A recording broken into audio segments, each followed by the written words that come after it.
Buen día, vamos a dar inicio al reto de 35 días para curar la ansiedad desde casa. Si no puedes asistir al psicólogo, si sentiste nuevamente algún tipo de angustia y te preocupa volver a recaer, volver a que te dé ansiedad, y uno sobre todo siente mucha angustia porque ya conoce lo que le duele y cómo le duele, pues este reto es para ti. A diferencia de los otros retos que se pueden realizar o que incluso nosotros hemos realizado, en este caso va a tener un acompañamiento diario. Vos puedes hacer las preguntas que necesites y la idea es que vaya siempre, cada día, una respuesta para ti. Vos puedes interactuar, compartir en este espacio. Lo que vamos a trabajar principalmente van a ser sobre pensamientos, cómo escucharlos, cómo eliminarlos, cómo dejar de lado para que estos sobrepensamientos que aparecen no nos angustien, poder entender los ataques de pánico, cómo trabajarlos, las crisis de ansiedad, cómo manejarlas, cómo volver a sentir motivación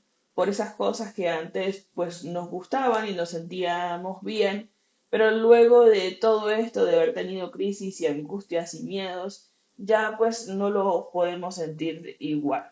Cómo volver a sentir esa motivación, cómo volver a nivelar ese estrés, porque en muchos casos uno pensaría, es que tengo ansiedad nuevamente, pero realmente lo que nos está angustiando es un estrés que no estamos logrando manejar.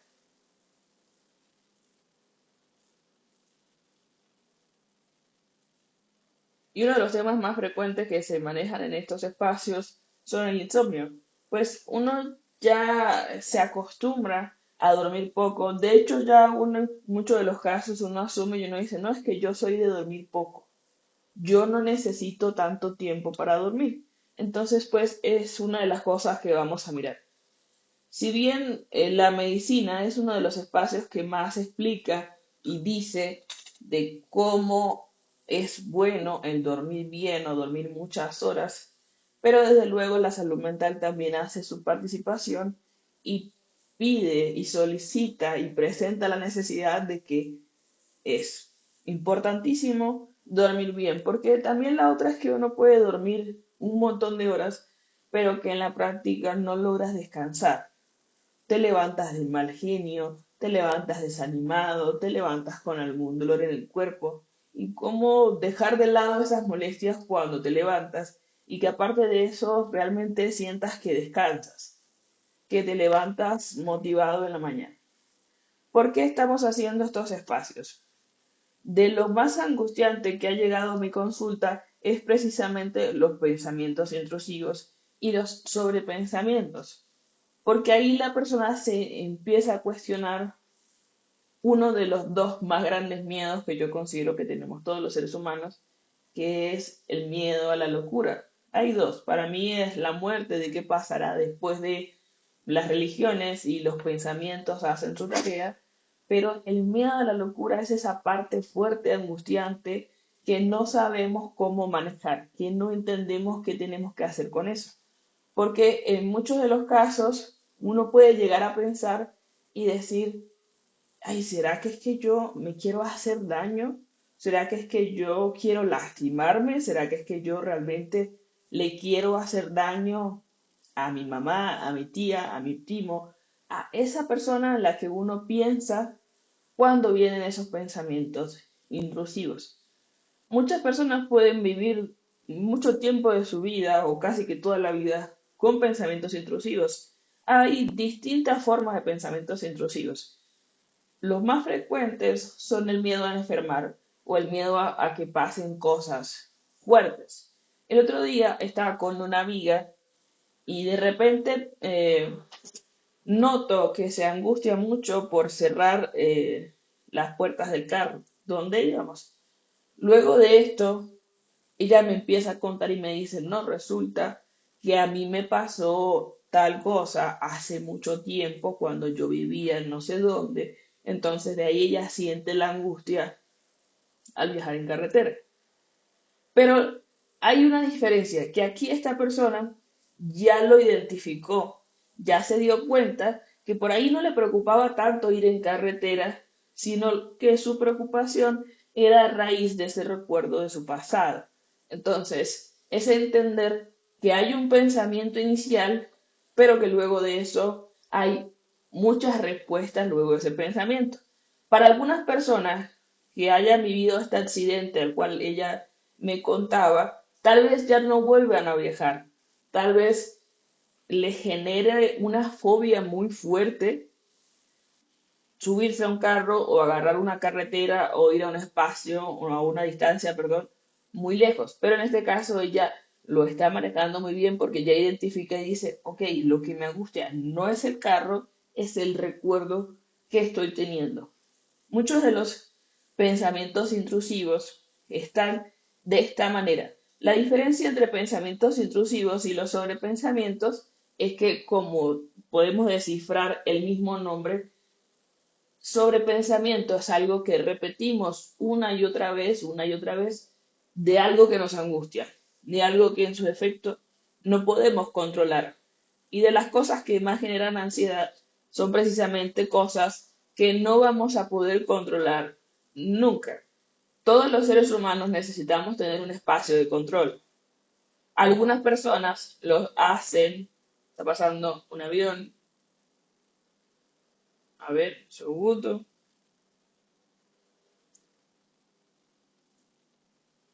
Ahí está, ya abajo.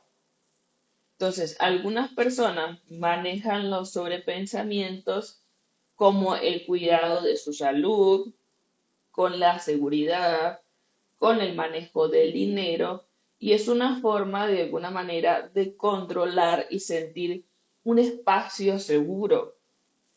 Pero los sobrepensamientos, yo creo que luego después de todo esto de la pandemia, una de las cosas que más infieren los sobrepensamientos es la dificultad que están teniendo las personas con la comunicación, con las relaciones interpersonales, con el interactuar, con el pedir cosas, solicitar cosas. Ustedes no ven que ya las personas van en un transporte público y van la mayoría con el teléfono. Entonces, como estamos tan hiperconectados, no solamente esto dificulta nuestra capacidad de aprendizaje, dificulta nuestra capacidad de atención, sino pues de lo que estamos hablando es nuestra capacidad de comunicación. Entonces, si una persona tiene un espacio seguro, un entorno seguro donde se puede comunicar, donde se siente a gusto, se siente bien, esto es un espacio generador de endorfinas, ¿sí? Es un espacio generador posible también de dopamina, porque si yo hago una actividad con mis amigas, pues yo me voy a sentir bien y eso va a alimentar mi salud emocional. Pero muchos de estos sobrepensamientos también son generados por la comunicación. ¿Por qué? Porque si yo doy un mensaje en mi trabajo y de repente noto por la misma ansiedad, la misma angustia, que alguien hace una cara rara, que alguien tal vez no me presta atención de lo que yo le estoy diciendo, entonces yo empiezo a darle vueltas al asunto y conecto esas ideas y decir, ¿será que dije una locura? ¿Será que dije una tontería? ¿Será que entonces luego de yo haber dicho esto, esta persona me va a mirar diferente? ¿Sí? Entonces eso es algo que empieza uno a darle vueltas. La cosa es que los sobrepensamientos y los pensamientos intrusivos mayormente se presentan en horarios específicos. ¿Por qué aparecen en la noche? Porque durante el día estamos automatizados a lo que cada uno tiene que hacer. O sea, yo sé que a lo que suena mi despertador, yo me estiro un poco, me levanto, voy a hacer una actividad, vuelvo a mi casa, llego, desayuno, trabajo, o sea, ya uno está automatizado a eso. Y al final del día, pues la cabeza te dice, ah, ok, ahora sí podemos pensar porque tenemos tiempo. Entonces vienen todos juntos esos sobrepensamientos de lo que decía respecto a la comunicación, por ejemplo, o los pensamientos intrusivos. Estos pensamientos intrusivos de que, entonces, si yo vengo teniendo hace algunos días una crisis de ansiedad, me siento muy angustiada y me siento con dolor en el pecho, con sequedad en la boca, con palpitaciones, con sudoración. Entonces yo vengo sintiendo todos estos síntomas. Luego de eso puede aparecer más probable un ataque de pánico. Ojo, respecto a los ataques de pánico, no es 100% que aparezcan en la noche, pero son bastante probables porque es en el momento en el que a uno se le bajan todas esas ideas angustiantes.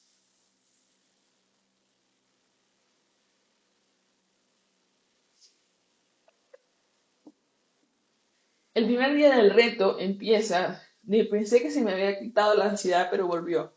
¿Qué pasa? Cuando no se le hace un seguimiento a las emociones, es muy probable que pase esto.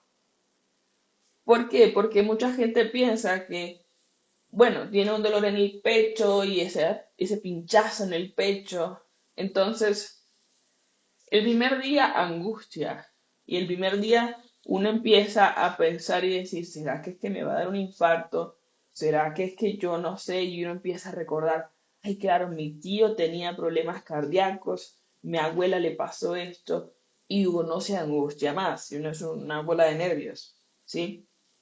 Pero como ya pasan los días y el dolor en el pecho se fue, uno dice, ay, esto ya se me quitó. Entonces ya uno asume que la ansiedad se quita.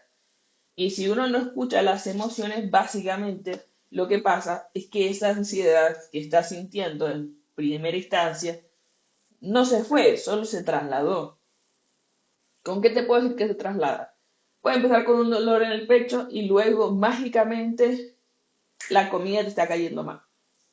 Mágicamente tienes unas gastritis que dice la mayoría que saben no es que tengo una gastritis, el reflujo, ¿no? Ay, es que tengo unas migrañas, es que eso fue que comí mucha salsa. Comí mucha salsa y eso me despertó esta angustia, ¿no? Entonces, ¿por qué pasa eso? ¿Por qué se traslada? Porque necesitamos una respuesta en el cuerpo. Necesitamos una respuesta a un por qué estás sintiendo esa angustia. Y es mucho más fácil ver la piel, que el cuerpo duele, que ver las emociones. Yo le decía, esto va a sonar horrible lo que digo, pero es como más o menos para que me entiendan de esta manera.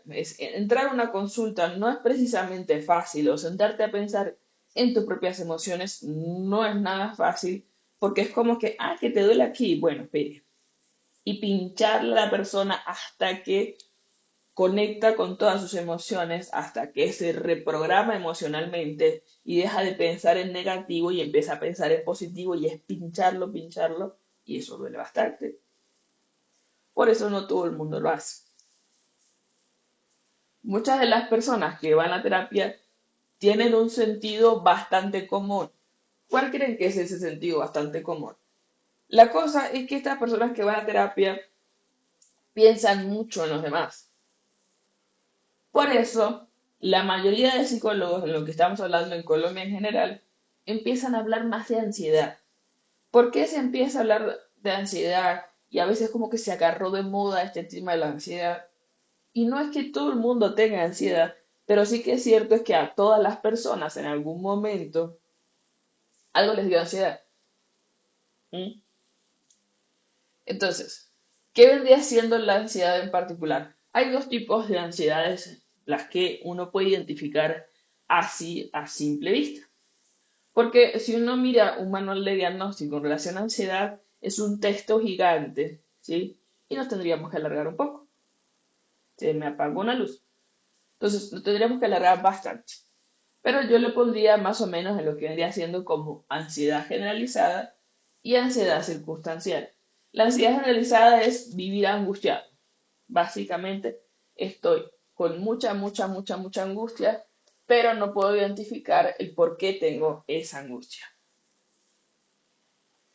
Y vivo nervioso, vivo angustiado, entonces empiezo, ¿cómo busco respuestas? La persona empieza a tomar vitaminas.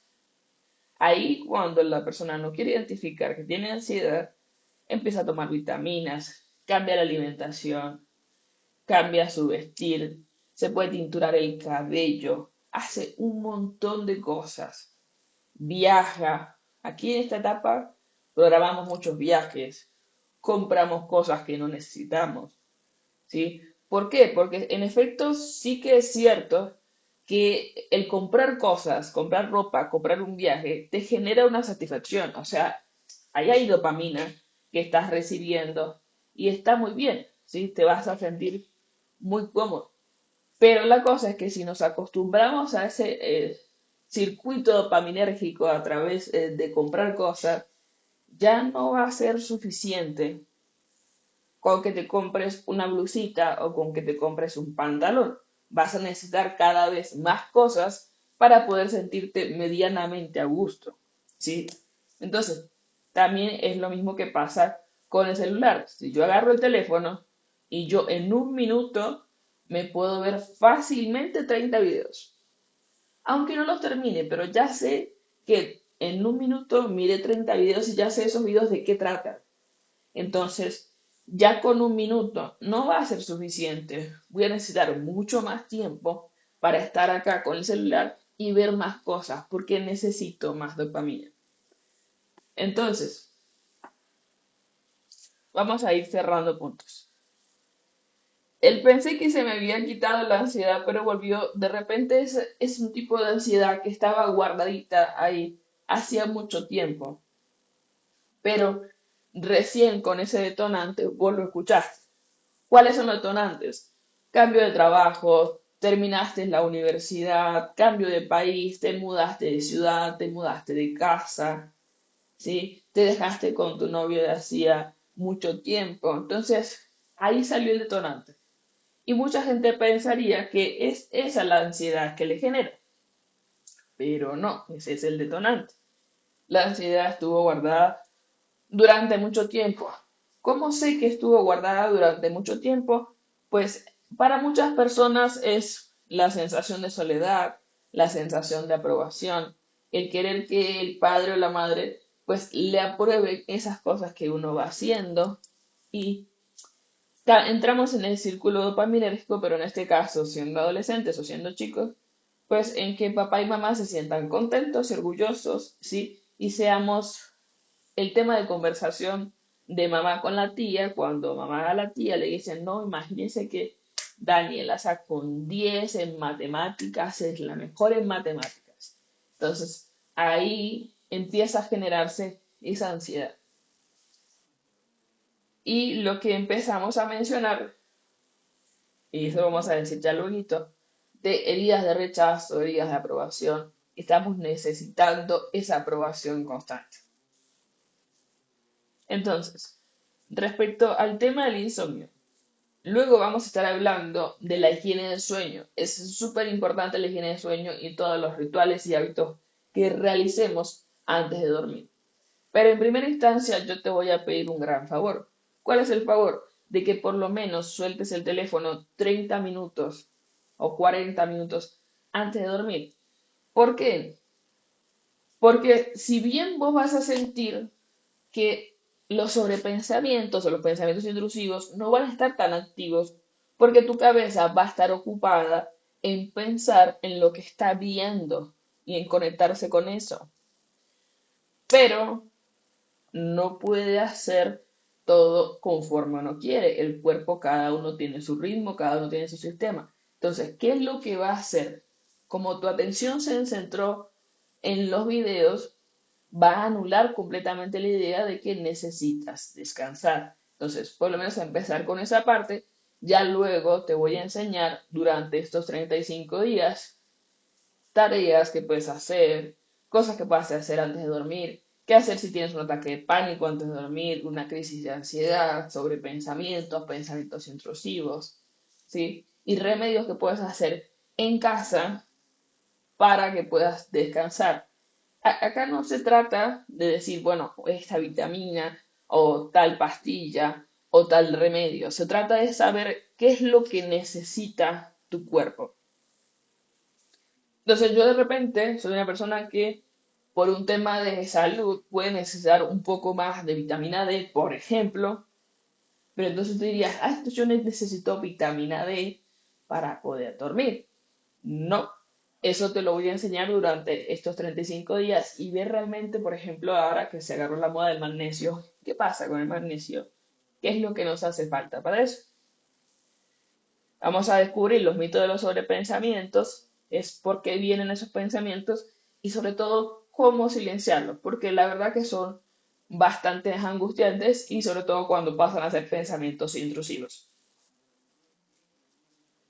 Dentro de los ataques de pánico y la crisis de ansiedad podemos inferir directamente que lo principal siempre va a ser ubicarnos en tiempo y espacio.